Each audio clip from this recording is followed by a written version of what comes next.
Hey guys, and welcome to Pro Wrestling Unlimited. Christmas came early. Now let me start at the beginning. Monday Night Raw started out. Vince McMahon came out and said, I'm giving this award in honor of my father to somebody who is a great business person, who is, great with people, blah, blah, blah, blah. Stephanie McMahon gets the Vincent J. McMahon Legacy of Excellence Award, whatever they're calling it. Stephanie comes out and she's crying, and Vince is like, I'm so proud of you. And she says that I couldn't have done this without my partner, the WWE World Heavyweight Champion, Triple H. And she says that I didn't think I was going to win this award, but just in case, I had some stuff already planned out, like a speech. Can I speak it, Dad? He says, it's all yours. The stage is yours. And as she doesn't even get to say a word, all of a sudden we hear the theme music of the one and only Shane McMahon.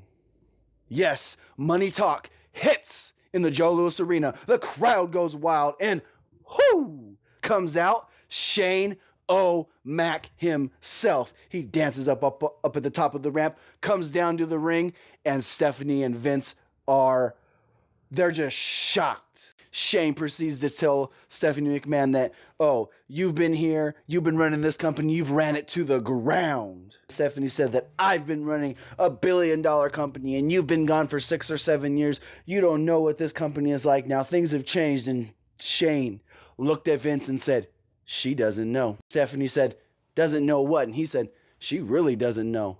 And Shane then said that he needed to speak with his father. Said that, hey, why don't you leave and let me and your father speak? So Shane helps Stephanie out of the ring, and Vince is pissed right now. Vince is like, fine, you want to talk, because Vince has been trying to get Shane to go do this in the back. But Shane wasn't having it. Shane wanted to do it in the ring. So Vince said, let's do it. And Shane said, the WWE isn't just about, money and about power. It's about legacy from the past, the now, the future. He wants this company to be around long enough for his 3 children to be able to take over. He wants this company to be around for his grandchildren to be able to take over. So he said, because apparently him and Vince had this deal when Shane left the first time, that Shane still had some power, and he told Vince that he wants control of Monday Night Raw. Vince at first was kind of like, no, because that means you have control. If you have control of Raw, you have control of the entire company. And Shane says, exactly. So Vince sat there for a second, and then he got that look on his face like, Vince McMahon's got an idea. Vince looked at Shane and said, fine, you want it under one circumstance.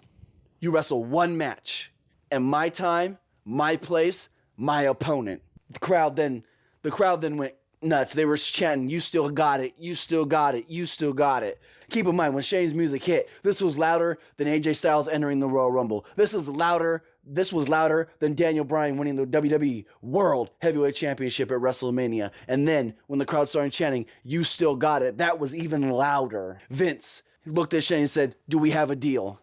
Shane said, it ain't the first time I've made a deal with the devil. Shook Vince's hand. Before Shane can get out of the ring, Vince told him, when, where, who? Vince pointed up to the rafters right at that WrestleMania sign and said, this is going to be almost as big as your ego, pal. At WrestleMania, the crowd goes wild as he says at WrestleMania. He said, you will face the Undertaker. And as Vince says Undertaker, the crowd goes mute except for a faint, holy shit chant. He then says, so you can't take your ball and run? This match will be contested inside Hell in a Cell. Holy crap. Vince said Hell in a Cell. The crowd went nuts again. But at WrestleMania 32 in Dallas, Texas, we now know Shane McMahon will be taking on the dead man himself, The Undertaker. And if Shane wins, he pretty much gets control of the company. This is by far bigger than anything I could have ever thought was going to happen. I had a thought that, this is probably a work. After hearing all the different things this week, at first I thought maybe it was legit last week. But then as time went by, I was like, no, this is a work. And it was a big work. This whole award was just to set up Shane versus The Undertaker at WrestleMania April 3rd. What do you guys think of this? I'm mind blown. When Shane's music hit, when Money Talk came on I almost fell backwards in my chair. I jumped out of my chair, landed back in it, thought I was going to fall on my back. Oh my God, this is the biggest surprise to happen in the WWE in like 3, 4, 5 years, probably. Nothing could have topped this. Remember, guys, comment below, like and share this video, like us on Facebook, and subscribe here on YouTube.